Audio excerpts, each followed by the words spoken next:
Hi everyone, I'm Jane, and today we are gonna get super messy and finger paint a peacock.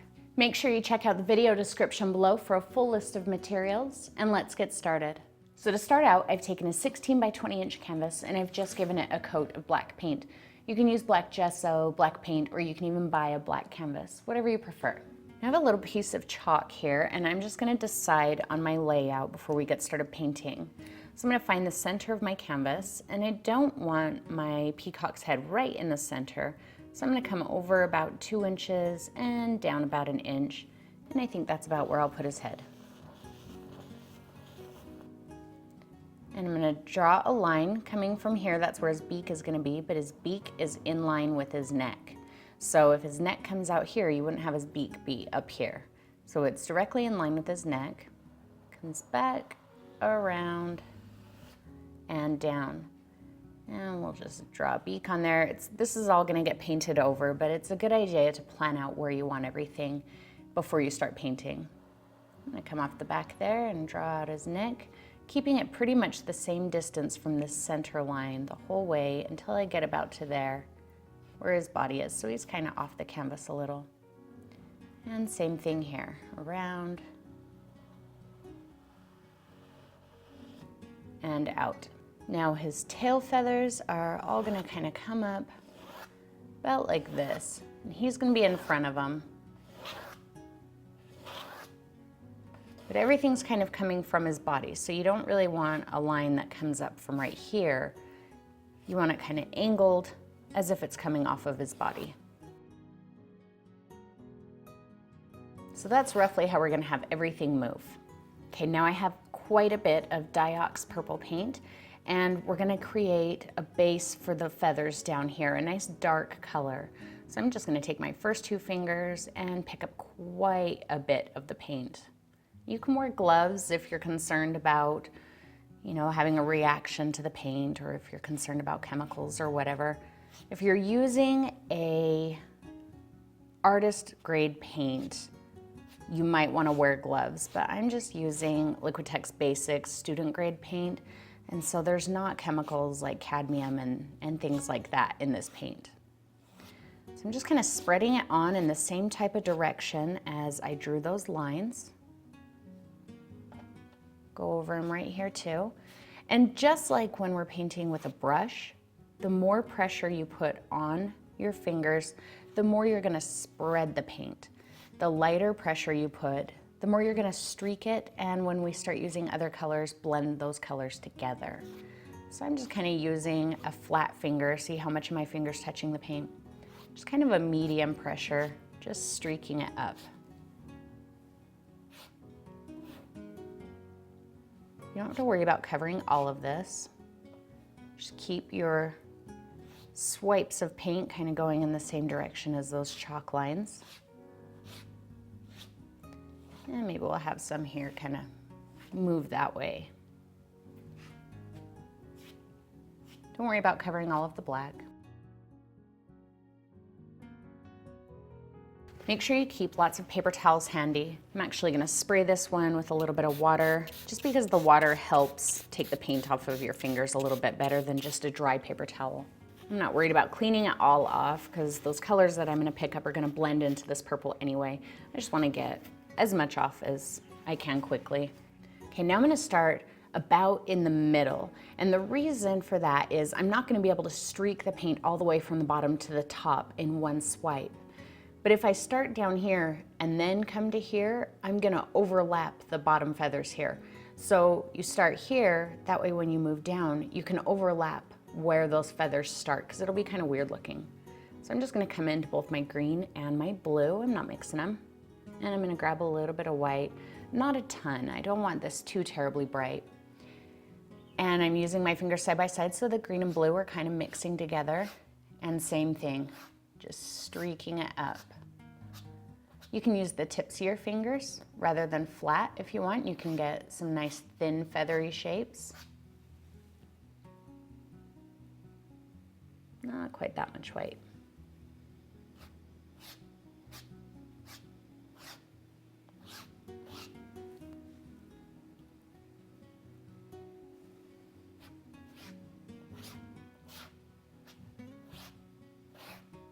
don't work on getting those colors blended. You don't want to blend them. You want them to still be separate here and there and be a little streaky. And up toward the top here, I really am just using kind of the tips of my fingers. See how I get a thinner streak rather than going flat and getting a fat streak. Keep a little bit of white in there just because the green and blue might get lost in the black otherwise, but don't lighten it up too much because then your feathers won't show when we start doing the fancy peacock feathers. Careful not to stick your hand in the wet paint and streak it.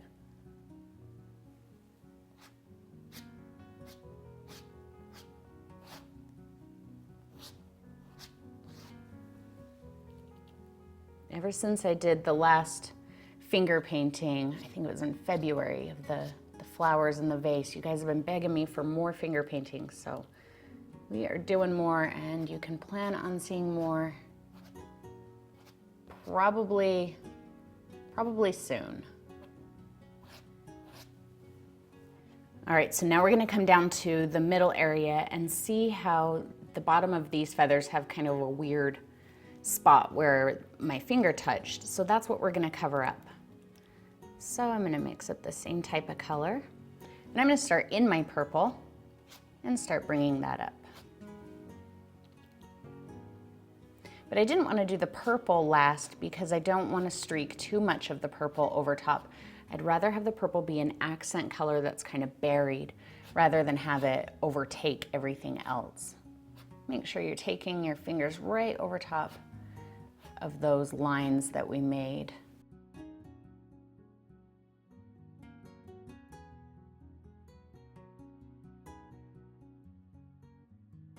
And I'm going to go all the way to the bottom of the canvas and streak out those finger marks.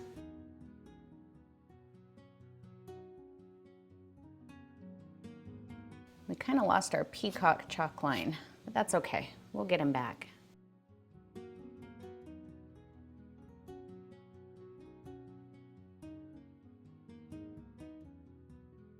Okay, wipe that off. And now we're gonna fill in our peacock. So I'm just getting kind of a blue-green mixture. I'm not mixing it real well, it's still pretty marbly on my finger. I'm gonna get a bit of white. I can kind of see where my chalk line still is. Now, I wouldn't really recommend letting it dry and coming back to it because part of the fun of doing a painting like this is you pick up the colors that you laid down before. So one of the reasons I like to draw them on there first is because, you know, I have a much more solid idea of where he is, even if I can't see him anymore, because I drew him on there in the first place. But I can still see those chalk lines a little bit. Don't really worry about blending those colors too well right now. Don't worry about what they're doing. Just worry about your lines, getting the shape, and the type of lines that you want. Let's worry about that first.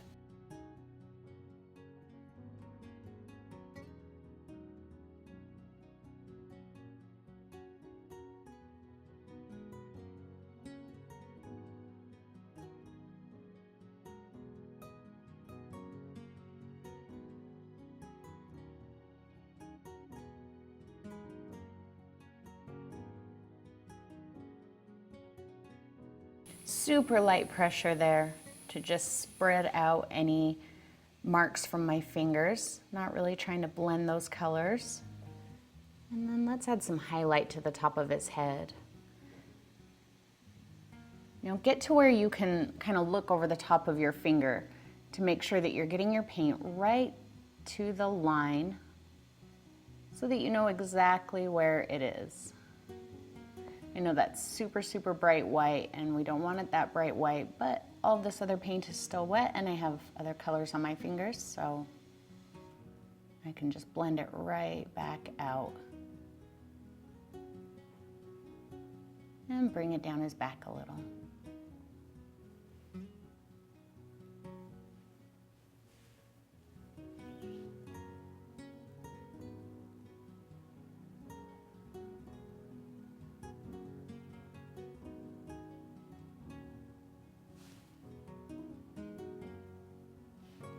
Just make sure he's got a nice highlight here.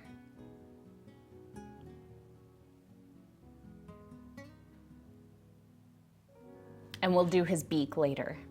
All right, now I have some primary yellow, and I'm gonna mix up a bit of this blue-green color with some white.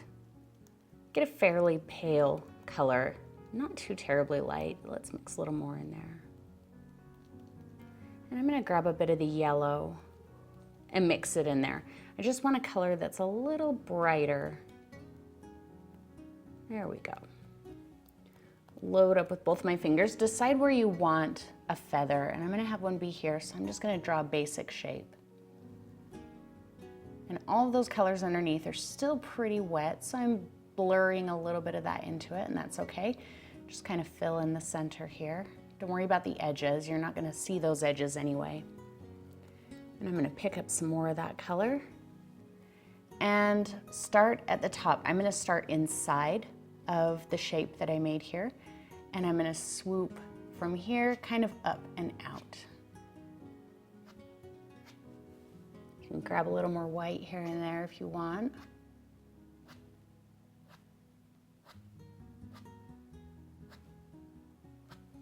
Let's grab more white here for the bottom, and just use the tip of your fingers.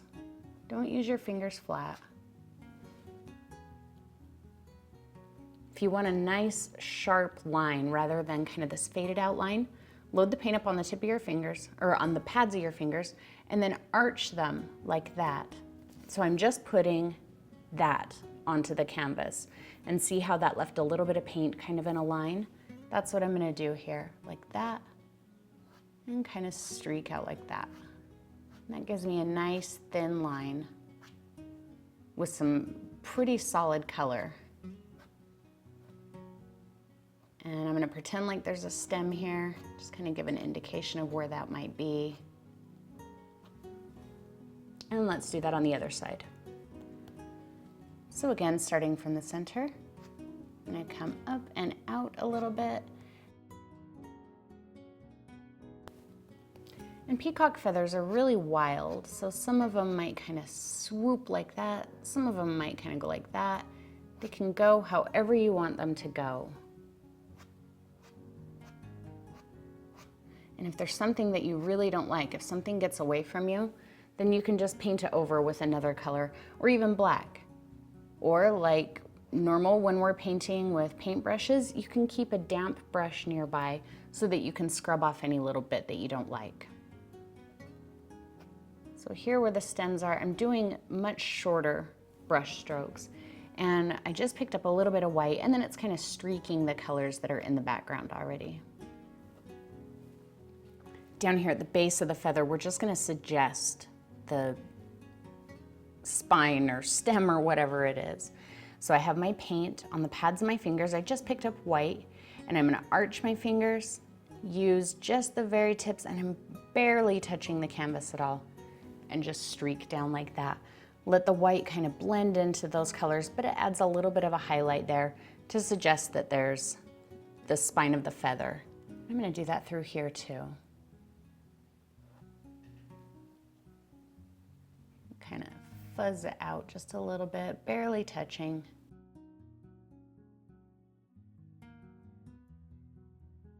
Okay, I picked up a little more white, and I'm gonna pick up just a little bit of yellow, not a ton of yellow, and super, super light pressure with my fingers arched. We're just gonna suggest a bit of yellow in here.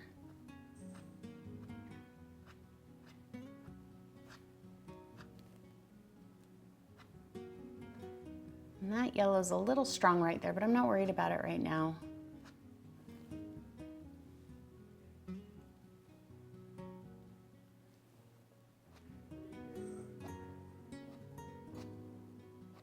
Kind of the fun thing about finger painting, I think, is the unexpected quality.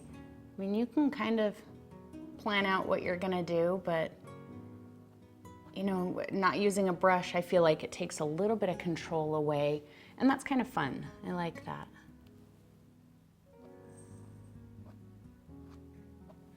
See, the less pressure you put, the more the paint on your finger kind of skips over the canvas. And I really like the effect that that gives. Don't get too crazy with the yellow. Now again, if you have a spot like that that you don't like, I'm just gonna pick up a little bit of blue or green or something I didn't clean off my fingers, and I'm just gonna streak over that lightly. See, in that one little streak, kicked it back enough that now I'm comfortable with it. Let's do another one.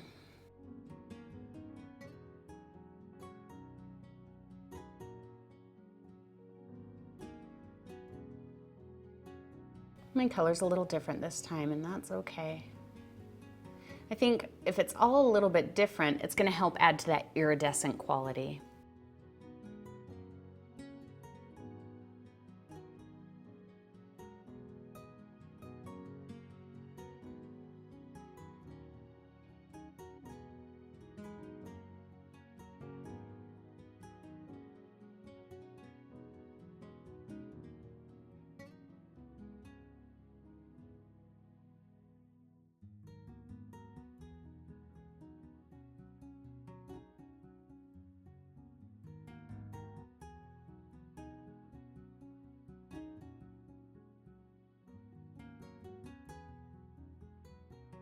Tiniest bit of yellow, barely touching the canvas to streak it on.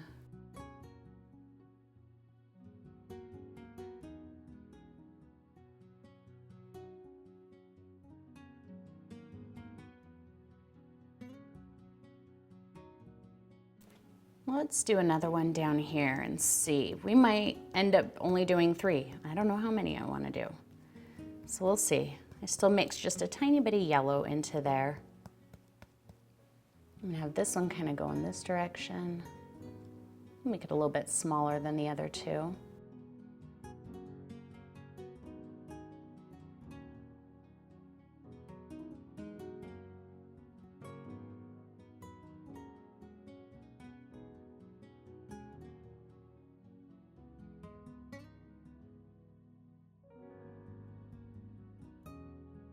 Make sure that you have enough contrast. See, this is why I didn't go too light on the background in the first place, was so that these feathers would stand off more. If I went really light in the background, then these feathers would just get lost in it.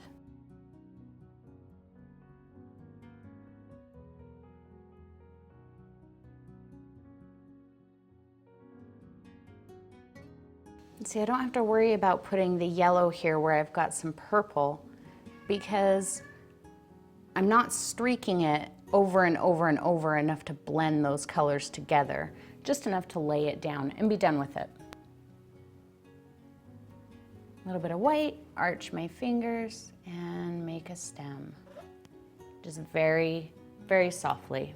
We're just suggesting that it's there. Right off of the stem, and we'll give it some little feathery bits kind of coming up off of it. And depending on how much paint you use, you can kind of get an impasto effect on here, you know, where the paint is thick and kind of sticks off of the canvas. But notice throughout almost all this painting, I'm using 2 fingers at a time. Whether I'm moving this direction and getting 2 streaks, or whether I'm moving that direction, and that kind of helps blend colors together without having to go over them so many times. Really experiment and see what kind of effects you get, you know, holding your fingers in different positions, or using 1 finger versus 2 or 3 fingers, putting a different color of paint on each finger.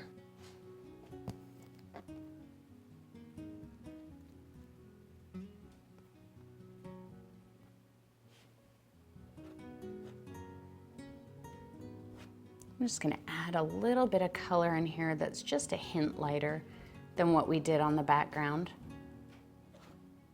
Just with the tips of my fingers, kind of like how we did the stems. I don't know what they're called. They're probably called stems, or they're probably called ribs, or I don't know. You know, the spines of the feathers. So I'm just kind of insinuating some of that through here.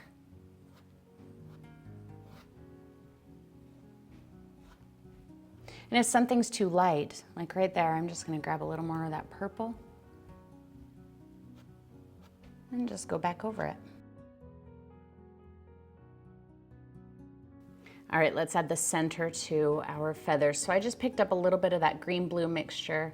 I'm mixing it in with my yellow. I want this to be mostly yellow. There we go. And I'm gonna come in here and just kind of make a circle.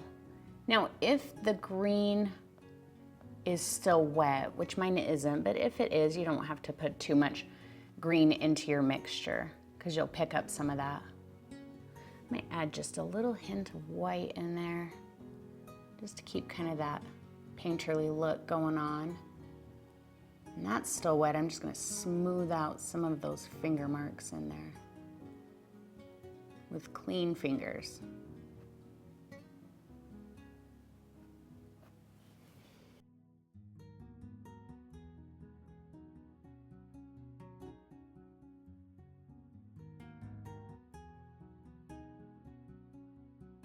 Now we're gonna add the centers, and that yellow is still wet, so the purple that I'm gonna put on here is going to mix. But notice what I'm doing here. I'm sticking my finger in the paint and pulling it straight up, trying to anyway, so that I can get a point. Can you see that little point of paint on there? So what I'm gonna do is come right up to the center and just let the point of the paint touch. It's not my finger that's touching. See that thin line? That's from the point of the paint that's poking off of my finger. Just draw that little line and then just kind of drag it down. My finger is touching the paint a little bit now. And I'm just kind of nudging the paint into place. If you put too much pressure on it or work this too much, you're gonna mix a lot of that yellow in with the purple. A little bit of mixing's not bad, but you don't wanna mix it up too much. Let's throw just a little more at the top here.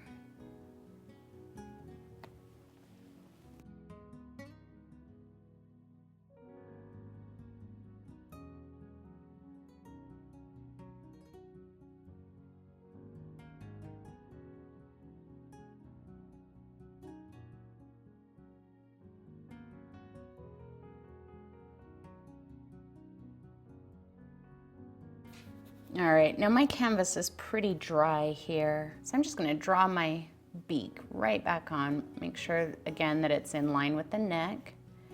And just something about like that. Got me a little bit of fresh yellow paint, and I'm gonna take a tiny speck of purple and mix it in there so I get kind of a muted yellow. I don't want super bright yellow on his beak.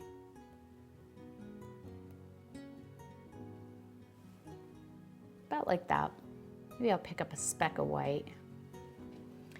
And you want to be really cautious here. Make sure that you're using the edge of your finger. See, look, I've got it's pretty much covering the entire pad of my finger, but I've almost got my fingernail against the canvas, and then I'm rotating my finger just enough so that that paint starts touching, rather than just going straight at it like that, which is gonna make me lose control of what my paint is doing.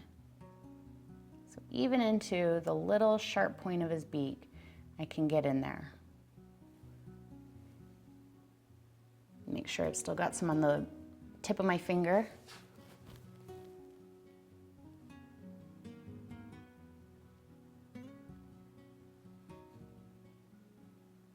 Just concerned about the line right now. Even use your pinky.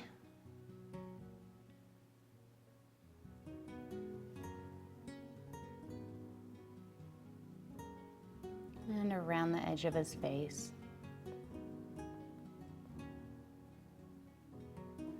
All right, now I can fill it in a little bit heavier. And you can add a little bit more white or purple, yellow, whatever you want to highlight and low light the beak.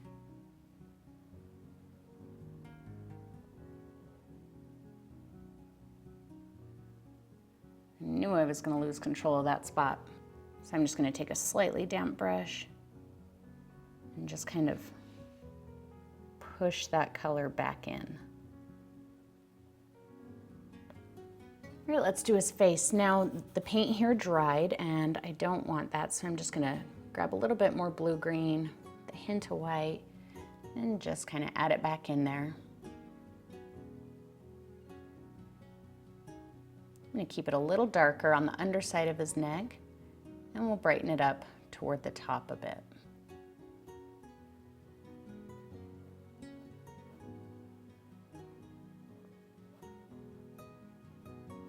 Okay, so that paint's wet now. I'm gonna come back in and grab just a little bit of white. So not very much, I just picked up a little bit. And I'm gonna start right here at the front where his beak is, and just kind of swipe that down. And up the front of his head, kind of blend it in with that first color. I'm gonna take that and swoop it back a bit. Let's get a little bit more. Now with a clean finger, I'm gonna come up underneath and just kind of blend that line.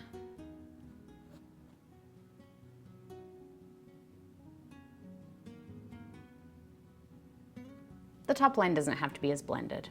Let's do another one underneath here toward the back. So again, just a tiny bit of white, kind of arc it forward and back. Clean finger to just kind of straighten out any lines. Some more blue-green, no white. I wiped the white off my finger. And I'm gonna just darken that up just a bit inside of his eye. Clean finger to smear it around. I'm gonna come into the white, dip straight down like we did in the purple so I get a point on my finger. I'm gonna come in here and just kind of touch right there. And maybe just another one right there. Go back into my purple and do the same thing, get kind of a point. And I'm just gonna add just a little bit kind of here and there, just to kind of indicate that there's something going on in here that we maybe can't see real well. It's a little darker in there. All right, the last part we're gonna add is crest. So make sure that your white paint is fairly fresh so that you can dip into it like that and get a point. You want that point. And I'm gonna come right up to here and I'm just touching the point, just kind of drawing a little bit of a line. It's okay if that line is a bit broken. Keep a nice sharp point, and just to add a few. They all kind of come from roughly the same spot.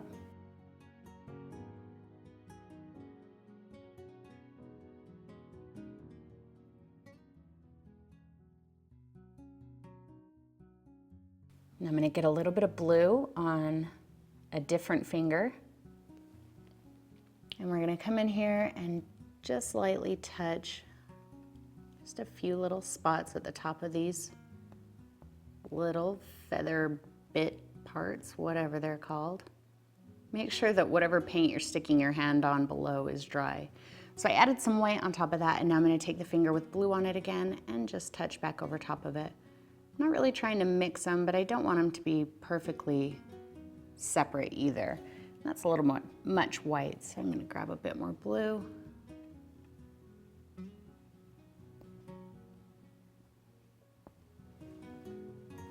And let's see if I can sign it with my finger.